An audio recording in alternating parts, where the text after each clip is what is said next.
Hello everyone to another video of wine. In this video, we are going to learn about what is champagne, its manufacturing process, types based on sweetness, etc. Welcome to all once again. Let's start our video. Champagne, it's the best example for sparkling wine and it's most popular all over the world. It well known for party and celebrations. It was believed that the French monk Dom Perignon discovered Methode de Champagnon in the year 1697, and still the same method is following in French to produce champagne. It is a trademark name for the sparkling wine which is coming from Champagne region. No others can use the name champagne for the sparkling wine. Let's move on to the production process of champagne. Champagne making is a long and complex method and it involves two stages, primary and secondary fermentation. It takes around 15 months to 3 years of preparation process. We'll see every step in detail one by one. First is primary fermentation. Harvesting. Champagne making process start right from harvesting. Only 3 varieties of grapes are using in production of champagne. They are Pinot Noir, Pinot Meunier, and Chardonnay. Most grapes have to be picked by hand so that the best and ripened grapes can get. Sometimes the special scissors called secateurs used to harvest the grapes.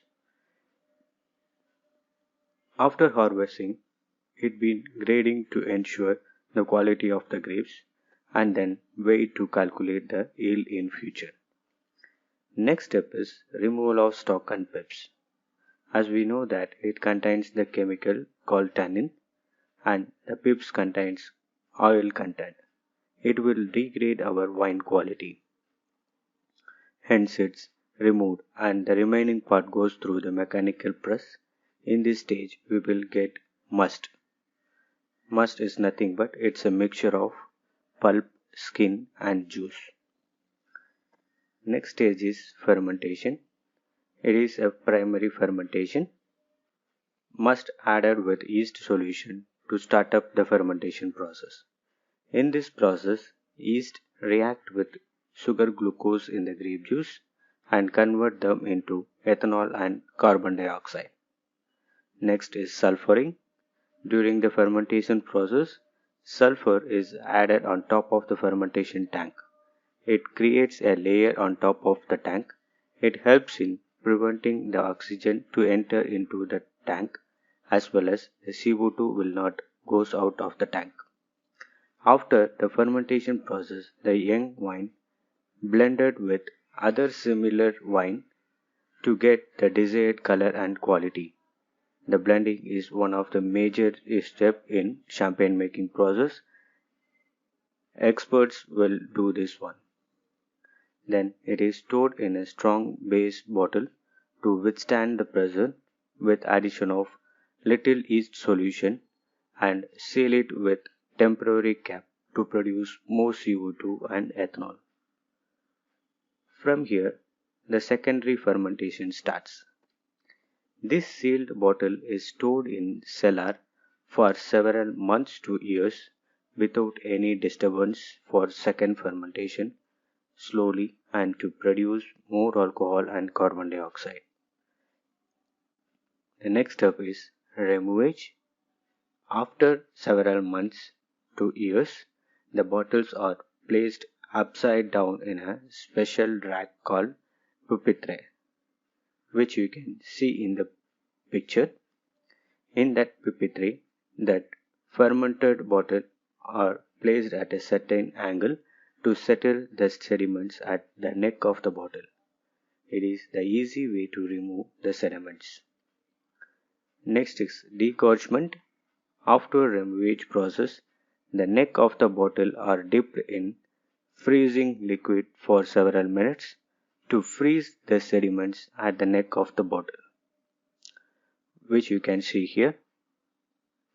After that, the temporary stopper removed while removing sediments are ejected as a frozen bullet because of pressure inside the bottle. At the end of this process, we will get a clear wine inside the bottle. The next step is dosage. In this step, bottles are topped up with the same wine which losses during degorgement process and then sealed with agrafe. Agrafe is a cork held with steel wire cap you can see in the picture and allowed to rest for several months before labeling. These are the steps involved in champagne making process. Now we will move on to the classification. Champagnes are classified based on many categories. Here we are going to see about the classification based on sweetness. It is classified based on the residual sugar, which means the remaining sugar in the wine after fermentation. First one is brut. It has no or very little sweetness, around 12 grams per liter. Actually, it is less than 12 grams per liter. Second is sec. It is around 17 to 32 grams of residual sugar per liter in the wine. The next one is demi-sec, which means medium dry. It has around 30 to 50 grams of residual sugar per liter. And the last one is deux, which means sweet. It is a rare style in which the residual sugar is greater than 50 grams per liter. Here are some of the most popular brands of champagne. The first one is Meu and Chandon, GH Mum, Tattinger, Dom Perignon, Lohan Perrier, Bollinger, and Pommery. That's it for this video. See you next video. Thank you.